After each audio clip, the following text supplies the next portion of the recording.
Hello students, welcome online class of diet Jhansi. मैं doctor Chandrashekhar.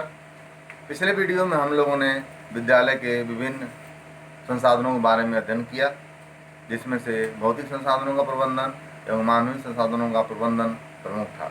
भौतिक संसाधनों में हम लोगों ने विद्यालय भवन, कक्षा कक्ष प्रबंधन, शौचालय, पुस्तकालय इत्यादि के बारे में अध्ययन किया। और मानवीय संसाधनों के में शिक्षक, विद्यार्थी, मातृ शिक्षक संघ, अभिभावक शिक्षक संघ इत्यादि के बारे में अध्ययन किया।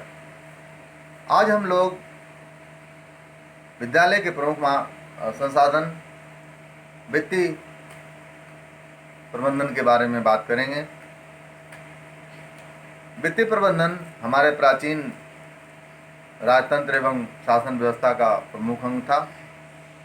सेना के प्रबंधन के साथ साथ वित्तीय प्रबंधन का महत्वपूर्ण स्थान था। प्राचीन काल में राजा के पास वित्तीय सलाहकार एवं राजकोष के अधिकारी होते थे, जो राजा को सलाह दिया करते थे। उस राजा को श्रेष्ठ माना जाता था, जिसके राज्य में वित्त का समान वितरण होता था और वित्त का लोक कल्याणकारी कार्यों के लिए खर्च होता था।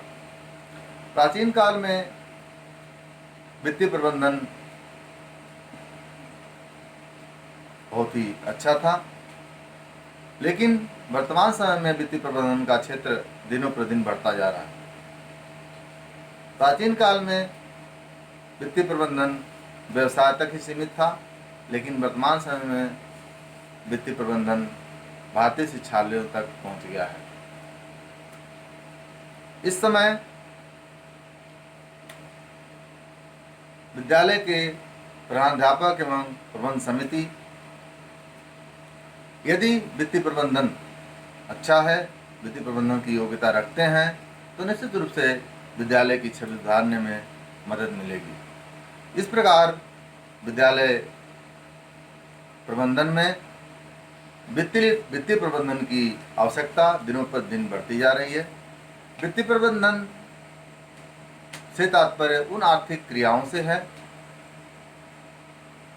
जो वित्तीय कार्यों के नियोजन, संगठन एवं क्रियान्वयन पर बल देती है। इस प्रकार वित्तीय प्रबंधन के द्वारा विद्यालय की छवि में सुधार किया जाता है, धन के सदुपयोग पर बल दिया जाता है और धन की उपलब्धता पर बल दिया जाता है।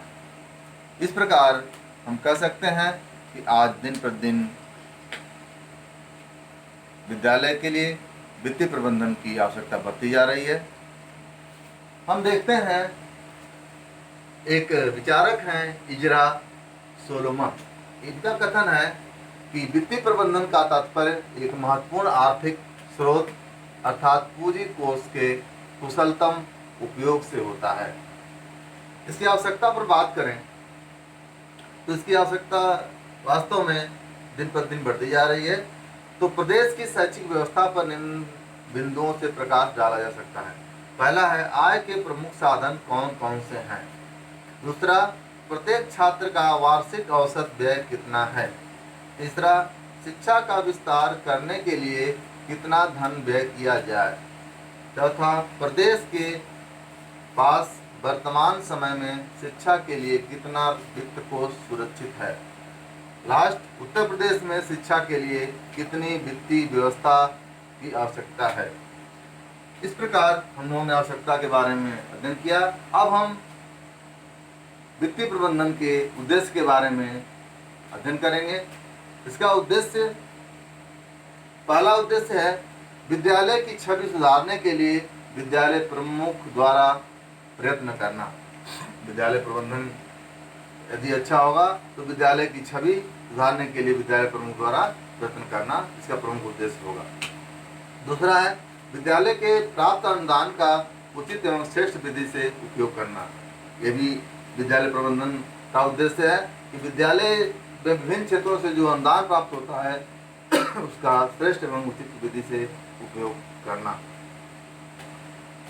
तीसरा है विद्यालय के उपलब्ध संसाधनों के मध्य समन्वय स्थापित करना। विद्यालय में जो भी उपलब्ध संसाधन हैं उनके प्रति समन्वय स्थापित करना वित्तीय प्रबंधन का प्रमुख उद्देश्य है। चौथा है विद्यालय के लिए वित्तीय स्रोतों की खोज करना। विद्यालय के लिए कहाँ कहाँ से धन मिल सकता है इसके बारे में खोज करना ही वित्तीय प्रबंधन का उद्देश्य है। पांचवा है विद्यालय में उपलब्ध आर्थिक संसाधनों का उचित प्रयोग करना। विद्यालय में जो भी उपलब्ध आर्थिक संसाधन है उनका उचित प्रयोग करना, समुचित प्रयोग करना, जिससे कि हम विद्यालय के उद्देश्य को प्राप्त कर सकें, विद्यालय की छवि अच्छी कर सकें, ये वित्तीय प्रबंधन का उद्देश्य है। नेक्स्ट है समाज को अधिकाधिक लाभ पहुंचाना। वित्तीय प्रबंधन का उद्देश्य है समाज को अधिकाधिक लाभ पहुंचाना। यदि विद्यालय में सब अच्छी सुविधाएं होंगी, अच्छे से पढ़ाई होगी, अच्छे संसाधन होंगे तो समाज के लोग विद्यालय में पढ़ेंगे, और विद्यालय में जो समाज के लोग पढ़ेंगे तो समाज के लोगों को अधिकतम लाभ पहुंचेगा। यही वित्तीय प्रबंधन का प्रमुख उद्देश्य है। इसके बाद है विद्यालय व्यवस्था को श्रेष्ठ रूप प्रदान करना। निश्चित रूप से कहा जाता है कि धन है तो सब कुछ है, तो धन के प्रबंधन यदि अच्छा है तो विद्यालय व्यवस्था को श्रेष्ठ रूप प्रदान किया जा सकता है। यही वित्तीय प्रबंधन का प्रमुख उद्देश्य है। नेक्स्ट है समुदाय से अधिकतम धन प्राप्त करके उसका उचित प्रयोग करना। वित्तीय प्रबंधन का प्रमुख उद्देश्य है कि समुदाय से अधिकतम धन प्राप्त कर लोगों से अनुदान लेके, लोगों से सहायता लेकर उनका उचित विद्यालय के हित में उनका उचित प्रयोग करना ही इसका वित्तीय प्रबंधन का प्रमुख उद्देश्य है। इसके बाद है विद्यालय के लिए धन की समुचित व्यवस्था करना। विद्यालय में विकास के लिए निश्चित रूप से धन की आवश्यकता होती है, और धन की समुचित व्यवस्था करना वित्तीय प्रबंधन का प्रमुख उद्देश्य है। लास्ट है छात्रों का सर्वांगीण विकास करना। वित्तीय प्रबंधन का सबसे प्रमुख उद्देश्य है कि छात्रों का सर्वांगीण विकास करना। छात्रों का सर्वांगीण विकास कैसे होगा? जब वित्तीय प्रबंधन अच्छा होगा। और वित्तीय प्रबंधन का कैसे होगा? जब धन की उपलब्धता और उसका उचित उपयोग पर हम बल देंगे तो निश्चित रूप से वित्तीय प्रबंधन अच्छा होगा। वित्तीय प्रबंधन जब अच्छा होगा तो छात्रों का सर्वांगीण विकास होगा। इस प्रकार हम लोगों ने वित्तीय प्रबंधन के अर्थ, आवश्यकता एवं उद्देश्य के बारे में अध्ययन किया। आशा है कि आप लोग इसके बारे में समझ गए होंगे। धन्यवाद।